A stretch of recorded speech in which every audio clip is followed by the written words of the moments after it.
Hello guys, nk'uko musanzwe mubizi ni umutoni wanyu hano ku Itarasho. Uyu munsi rero naje kugaya ku bagore bari aho babifata bakabyara abana benshi, kandi burya ntabwo muba mubizi neza ko icyo kintu gishobora gutuma umugabo wawe kwanga akakuzinuka. Kubyara abana benshi pe ni umugisha, ariko nanone inshuro nyinshi hari igihe nk'umugabo aba ashaka kugira ngo yifatire ku bintu, ugasanga umugore arahajabiriye mu bana, ngaho amarira y'abana ngaho iki. Ibyo bintu rero ugasanga umugabo nta mwanya ubasha kumuha. Ibyo bintu rero niyo mpamvu naje hano kugira ngo mbibabwire ko kubyara abana benshi nta mushinga urimo. Wowe byara umwana umwe, ubyare babiri, ubyare batatu, abo bana no kubarera ntabwo bizakugora. Rero iyo ugiye kugeza mu bana 5, 6 ni hahandi kubarera biragoranye. Umugabo wawe ntumuha keya nk'uko wakabaye uyimuha. Twiyiteho, tumenye nuko tugomba gufata abagabo bacu.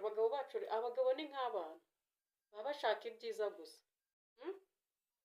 Twihorere muri ibyo byiza gusa. Rero niyo mpamvu tugomba kubyara abana bake dushoboye kurera, kandi tubashe no guha abagabo bacu keya, kuko nicyo kintu kiba cyaratuvanye mu rugo. Hari ukuntu rero umugore nyine ahugira muri ibyo ngibyo byo kuba yaba ari muri abo bana, bamwe arimo abaha ibikoma, undi akeneye gusinzira, ugasanga rero muri ubwo buryo bwo kuba warabyaye abo bana benshi ampurisi ari n'indahekana. Cyangwa se ugasanga nk'umugore ari aho abyaye nk'abakobwa 4, agashyiraho wa 5 ngo arashaka umuhungu. Ese wa mugore we, ni weho utanga urubyaro? Urarenda wategereza kubyara umwana wa 5 kugira ngo bigende bite? Warekeye aho ngaho ukabasha no guha umugabo wawe keya. Arizo ziba zarakuzanye kugira ngo wite ku mugabo wawe. Ibyo bindi ubujyamo ngo ndabyara. Esera uwo mugabo koko, reka tuvuge kwenda ko uwo mugabo nawe aba akeneye uwo mwana w'umuhungu ngo wabyaye abakobwa 4. Ese koko birakwiriye? Itekerezeho, nta wundi ugomba kugufatira umwanzuro, ni wowe. Umugabo nakubwira ati rero madamu ndashaka kugira ngo ubyare undi, banza umwereke ingaruka zabyo, kandi koko nuzimusobanurira nk'uko bikwiye arakumvira.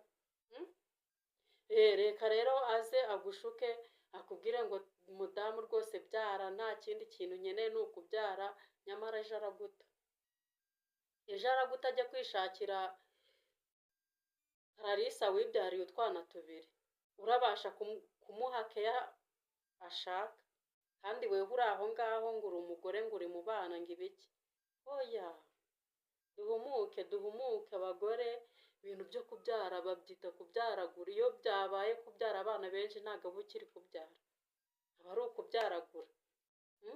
Tubyara abana bake dushoboye kurera, turabasha kwitaho n'umugabo wawe ukabasha kumwitaho. Inshuro nyinshi baravuga ngo iyo umugore yabyaye ngo urukundo ngo rujya ku bana, ariko ntabwo rujya ku bana, rujya ku bana kuri hahandi wabyaye abana benshi. Ese nta mfite umwana umwe, mfite 2, mfite 3, urukundo rw'umugabo wanjye rukabura? Ariko impamvu baba bavuga ngo inkundo ngo z'abagore ngo zijya ku bana, ni hahandi uba warabyaye abana benshi. Tugerageze rero twihe onapo, twihe intego, tuvuge ngo tugomba kubyara abana 8. Nanjye wenda naguhitiramo kuba wabyara abana 3. Abana 3 ni beza, ni beza, si benshi kandi si na bake. Abana 3 rero batuma ubasha kwita ku mugabo neza, bikagenda neza, kuruta uko wasanga ejo ari kugenda ngo nyamara ngo wamuburiye umwanya, kandi ari we wabigizemo uruhare. Inshuro nyinshi bipfira muri kwa kutagira n'ikiganiro, mu byuzuze, mu byumvikane.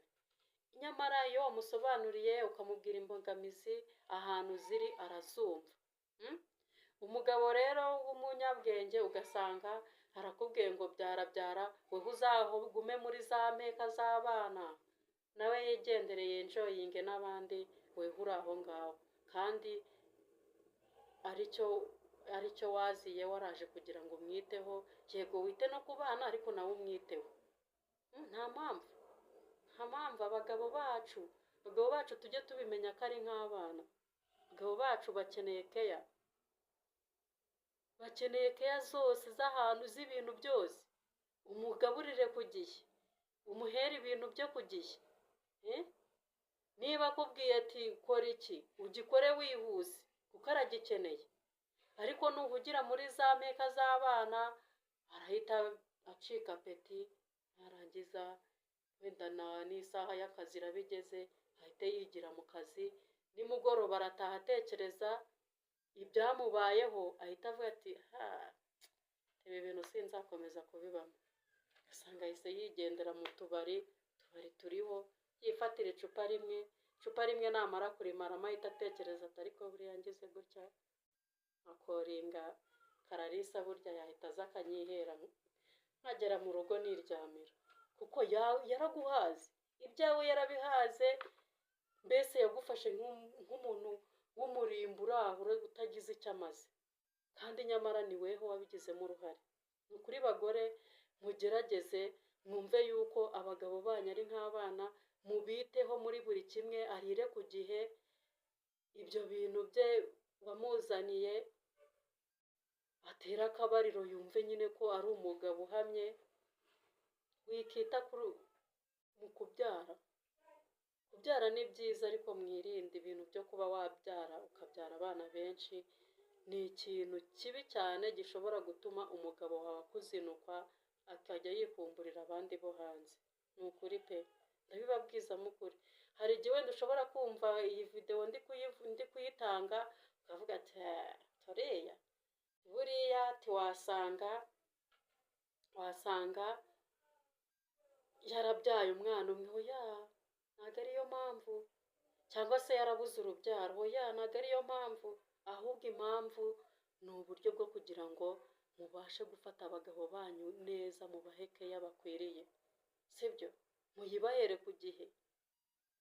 Ese kuki weho utavuga ngo umugabo wanjye reka mwiteho areke kurarikira n'abo hanze? Ariko iyo umufashe gutyo uyu munsi akakubwira ngo hindukira, ukaba uravuze ngo umwana ararize, undi asakurije hariya hirya ngo ibiryo, undi gutyo, ni hahandi nyine usanga umugabo yiciriyeho yigendeye. Kandi nyamara ntabitera ari wowe. Ni ukuri tugerageze twite ku bagabo bacu, kandi tugerageze tunabyare bake dushoboye kurera, twite ku miryango yacu uko bikwiye. Nta mpamvu rero yo guhora uri aho ngaho ngo urabyara. Kubyara hajeho inshingano zo kuvuga ngo umuntu ngo azajya arenza ngo abana 3 ngo abasorere. Ni iyihe mpamvu se babivuze? Ni iyihe mpamvu? Ni uko babonye ko hari ibintu runaka bipfa kubera muri kwa kubyara indahekana, muri kwa kubyara abana benshi. Inshuti zanjye rero, nizere yuko iki kiganiro murabasha kucyumva neza mugasobanukirwa. Bagore mugerageze mubyara abana bake, muheke y'abagabo banyu.